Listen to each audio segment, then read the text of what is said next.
Madagascar is separated from India 80 million years ago and has remained in isolation ever since. This separation has led to many species of animal that are endemic to the island, and many common animals on the mainland not being found here.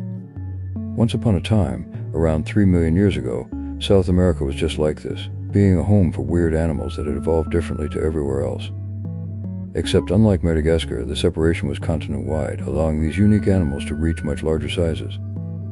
There were giant sloths that could grow to 5 meters tall, and giant armadillos the size of a car.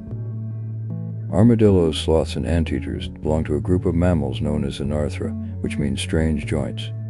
This group of animals is not closely related to most extant species of mammal, and is thought to have converged from a common ancestor in the Cretaceous when the dinosaurs were still around.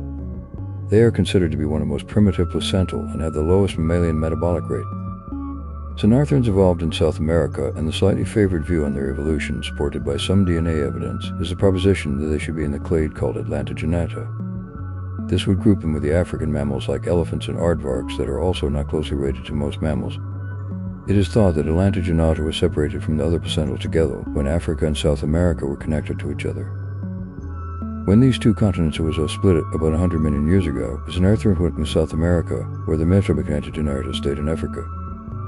Subsequent to these continental splits, and with the extinction of the dinosaurs, South America found itself in isolation with no land bridges to other continents, and where it would remain for millions of years, and with its own unique set of animals evolving in different ways. One of the most interesting animals that the Xenarthran group ever produced, and that has very few living representatives, are sloths.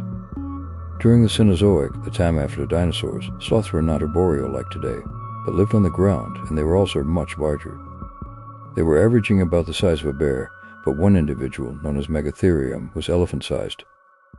The largest species of Megatherium was as much as 6 meters long and weighed 4 tons, making it the largest animal in South America, and one of the largest mammals that has ever existed. Sloths diversified to fill many niches all over South America, from cold environments to forests and grassy plains to mountains. There are a series of marine sloths that had adapted to life in the water called Thalassoclus. The shorelines of prehistoric Peru were deserted and barren, meaning these sloths probably took to the ocean in search of food. There are also sloth burrows found all over the Americas, some of them being large enough to walk through upright. Similar to sloths, armadillos also had massive relatives like glyptodonts, with some species getting to the size of a car. Unlike armadillos, they are either omnivorous or insectivorous. Glyptodonts were herbivorous and possessed a mace-like spiked tail. Xenarthrans were not the only strange animals or even mammals during South America's isolation, as there are whole continents worth of animals often not found anywhere else. South America had its own collection of hooved animals, called nuttimungulos, like Macrocenia, that had a horse-shaped body, the feet of a rhino, and evidence of a small proboscis.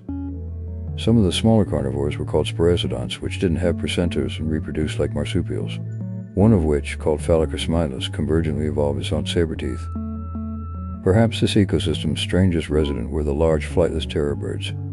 They were called forest rockets and played the role of large carnivore on the continent, and hadn't been outcompeted by big cats like everywhere else.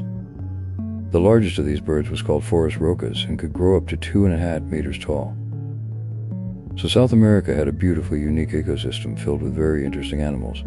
As the continent started to come closer to North America, things started to change in an event known as the Great America Interchange, which is possibly one of the largest exchanges of life between different ecosystems in history. A giant sloth called Mylodontit first made it to North America long before there was a land bridge between the continents.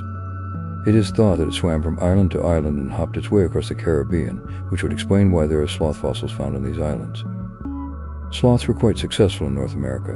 One of the 3-meter giants was quite Megalonyx from the Megalonychidae family, which is probably the same family as the currently living Colobus sloth.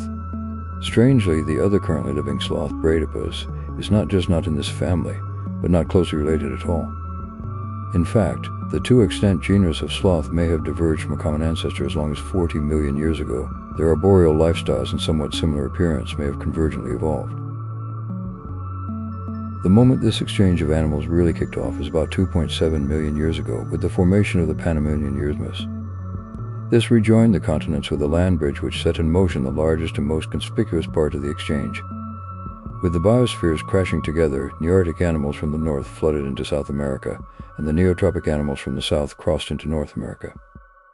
The Nearctic animals would include ungulates like deers, horses, and also camelids, later becoming llamas and alpacas. Predatory animals like canines, bears, and felines, including the most famous saber-toothed cats, myelin, a species of odd-looking elephant-like creatures known as gamphotheres that were common in North America at this time, also crossed the land bridge. At first, the exchange was symmetrical, with an equal amount of animals traveling in both directions, but very soon after, the neotropic animals proved to be far less successful. The South American animals that traveled north didn't diversify much or travel far. The forest rockets saw it short of much of success, but eventually disappeared. In addition, the exchange is thought to be responsible for many of the megafauna extinctions in the south. Some of the first neotropic niches to be invaded were predatory, with forest rockets and sparassodonts taking a sharp decline almost straight away, with their habitats being colonized by cats and dogs. Eventually, the niches filled by South American ungulates also started to diminish with the arrival of horses and camelids. In the midst of the South American onslaught, the one group of unlikely animals still did well was sloths. The Neolithic animals struggled to invade the mega-herbivore niches, meaning certain giant sloths like Megatherium survived as little as 11,000 years ago. Sloths in North America also continue to live undiversifying, with many later species being endemic to the continent. Eventually, even the giant sloths would be driven to extinction, but they still left their legacy in the form of slow but cute tree dwellers.